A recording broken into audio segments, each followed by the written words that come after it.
Assalamualaikum warahmatullahi wabarakatuh. Welcome back to my channel Teknoware. Jadi motor Yadi AT9 saya ini usia pakainya udah hampir 1 tahun ya. Cuman secara odometer atau jarak tempuh itu baru menyentuh di angka 4.400-an ya. Nah tapi ada sedikit keluhan nih. Jadi yang saya rasa itu kampas mulai tipis ya. Jadi terutama kampas belakang. Jadi kalau di rem itu bunyi srek gitu ya. Nah, saya coba ya. Nah, kalau mungkin kalau diam di tempat gini nggak begitu kerasa ya. Tapi kalau dipakai jalan itu bunyi semacam gesekan besi, srek gitu ya.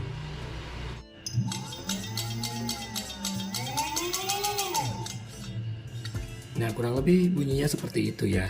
Jadi setelah saya lakukan pengecekan lebih lanjut, ternyata benar ya dugaan saya bahwa kampas rem disc brake belakang saya ini udah habis ya. Nah ini bisa kita lihat.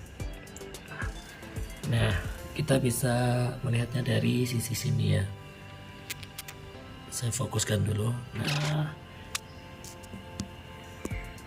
Nah teman-teman bisa lihat ya, itu sudah tipis ya. Jadi itu udah nyaris menyentuh ke bagian plat besinya ya. Begitu juga yang sisi sebelahnya. Sorry, blur. Nah, kelihatan ya.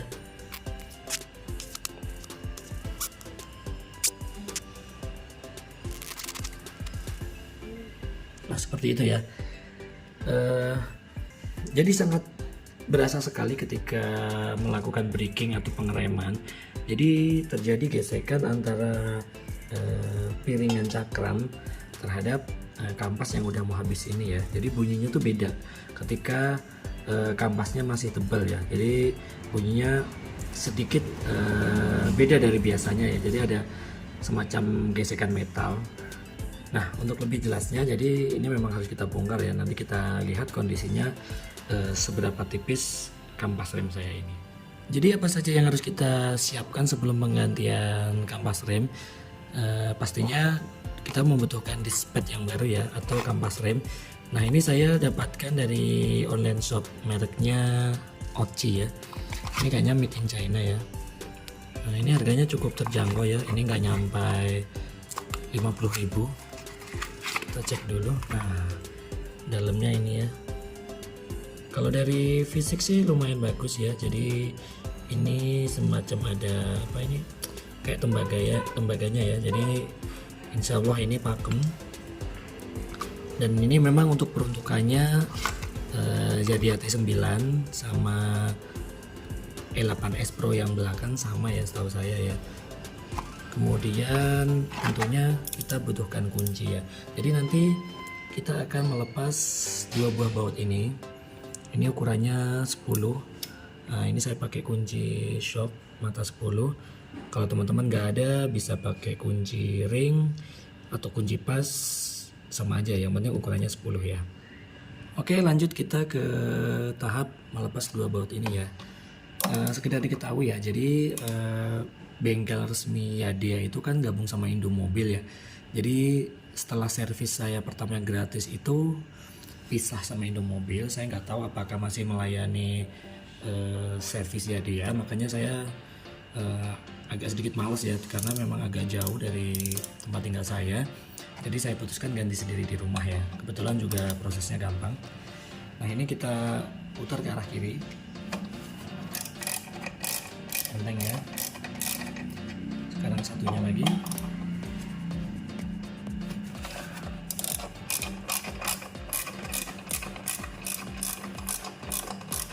Dan kalau melakukan di bengkel resmi itu pasti kita juga nggak mungkin free ya, pasti ada biaya yang harus kita tanggung terhadap penggantian spare part ya. Kalau jasanya sih mungkin gratis ya. Nah, udah kelepas satu, tinggal kita angkat. Nah jadi nanti ini udah kelihatan tipis ya, saya zoom dulu. Nah ini tinggal besinya ya. Nah untung aja saya sempat kontrol ya, kalau diterusin nanti piringan ini bisa kemakan ya piringan cakramnya ya. Karena kalau kemakan saya juga belum nemu ini apakah mudah didapat di bengkel spare part, atau mungkin teman-teman punya pengalaman yang universal ya terhadap motor lain, bisa tuliskan di kolom komentar ya. Nah, untuk melepaskan dispatch, jadi teman-teman harus melepas kunci SPI ini pakai tang ya. Saya tadi lupa nyiapin, saya ambil dulu tang saya. Nah, kalau pin pengunci udah kita lepas, ini kampas bisa kita lepas ya. Ini cukup kita dorong. Nah, kita dorong keluar. Kemudian ini bisa kita tarik ya pinnya ya. Nah, baru kampas bisa kita dorong.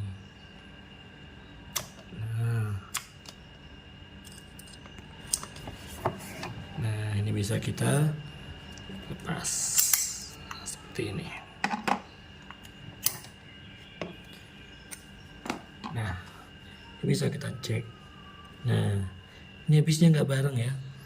Yang sisi satunya ini masih ada dagingnya, ada kampasnya. Nah, kemudian sisi satunya, nah ini dah kemakan besinya ya. Nah, ini kalau saya terusin, ini piringan saya yang kemakan ya. Untungnya belum terlalu parah ya. Jadi teman-teman wajib ngecek secara berkala ya. Ngeceknya seperti tadi, tinggal dilihat dari kalipernya, nanti ketahuan ya kampasnya masih tebal apa enggak. Oke, sekarang ini nanti saya bersihin dulu. Nah, jangan lupa ini SPI atau pegasnya kita ambil juga buat kita cuci bersihkan ya.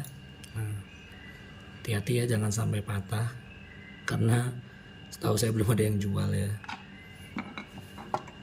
Nah, lanjut ini bisa kita cuci, amannya sih pakai air sabun aja ya, atau pakai air biasa nggak apa-apa, yang penting jangan pakai bensin, thinner dan lain sebagainya ya, karena nanti seal di dalamnya bisa rusak ya, bisa getas, kemudian nanti malah bocor ya.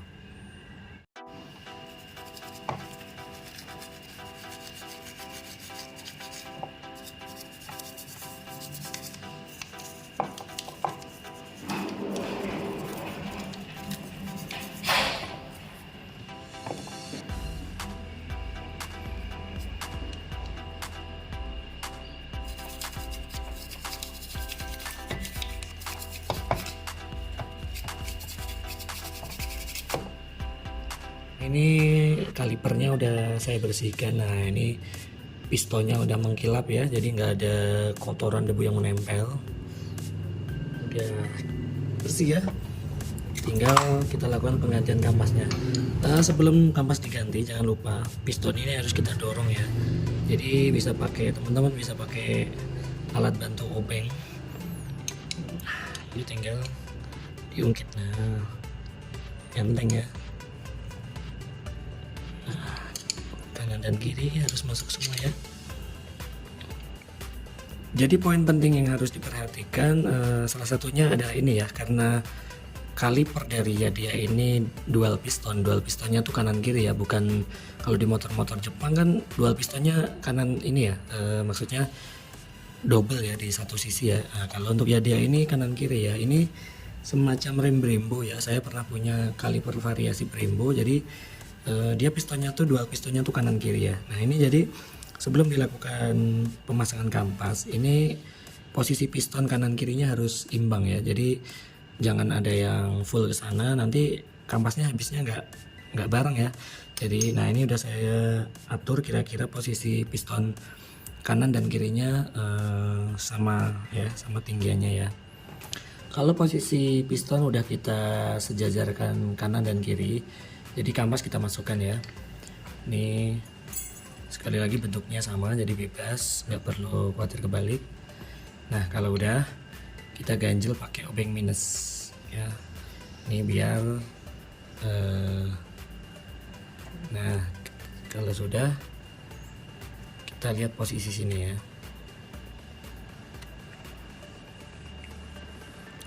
Nah, biar kampasnya nggak merosot, jadi ini ya, pin dari kampasnya kita pasang dulu. Nah, ini nanti kan pin SPI-nya ya, SPI penguncinya.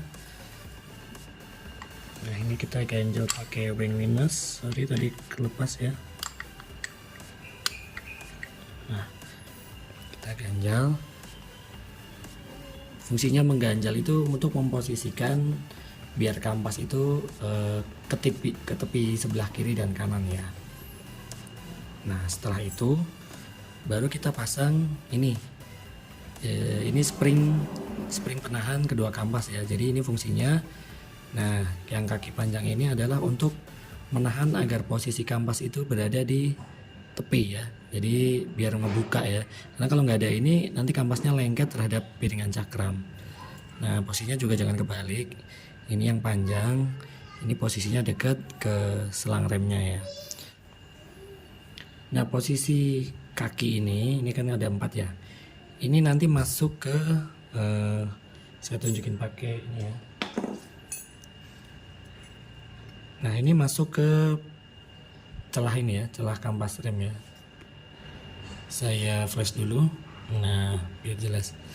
Nah ini nanti masuk ke ini ya, kampas bagian dalam ya, bukan di luarnya, tapi di bagian dalam. Saya pasang dulu ya, biar teman-teman jelas. Nah seperti itu ya, kelihatan ya. Nah itu di bagian dalam kampasnya ya, sana juga, yang sini pun sama. Nah ini kan belum bisa kita pasang nih karena masih pinnya udah terlanjur kita pasang. Nah ini kita lepas dulu, tapi obengnya jangan dicopot dulu ya, kita lepas perlahan. Ini sambil kita masukin. Nah sejajarkan dengan lubang ya. Kalau udah sejajar, nah tinggal kita masukkan. Nah oke kan, tinggal kita pasang spi penguncinya yang ini. Ini tinggal kita rapetin lagi, kita masukin. Nah seperti ini. Ini obeng udah boleh kita lepas. Kemudian kita bengkokin salah satu ya. Ini tujuannya biar nggak lepas aja sih, bengkes. Nah terserah mau bengkokin seperti. Nah kalau sudah, nah ini tinggal kita pasang ke piringan cakramnya kembali. Tinggal kita dorong. Nah pastikan lubangnya sejajar, kita masukkan bautnya kembali. Begitu juga yang satunya.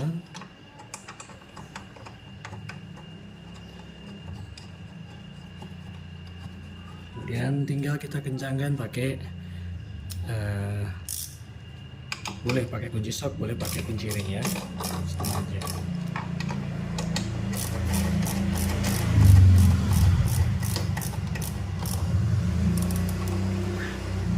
Secukupnya aja ya.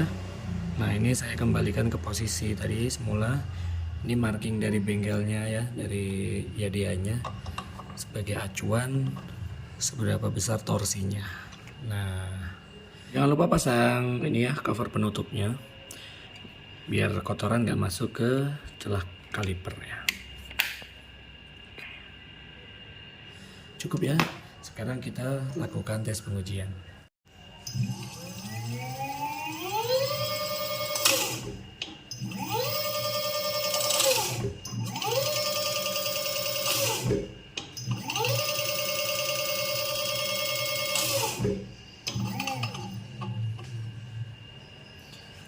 Oke udah aman ya, jadi bunyi srek tadi udah beda ya sama yang tadi ya. Jadi yang sekarang gesekan itu adalah gesekan dari kampasnya, bukan dari plat metalnya ini tadi ya. Nah bunyi kampasnya ini ya, jadi aman ya. Oke saya rasa cukup ya. Demikian tutorial penggantian kampas Yadi AT9 yang dapat saya bagikan kali ini. Mudah-mudahan bermanfaat buat sobat pengguna motor Yadi pada khususnya. Sekian dari saya. Wassalamualaikum warahmatullahi wabarakatuh. Salam Teknoware.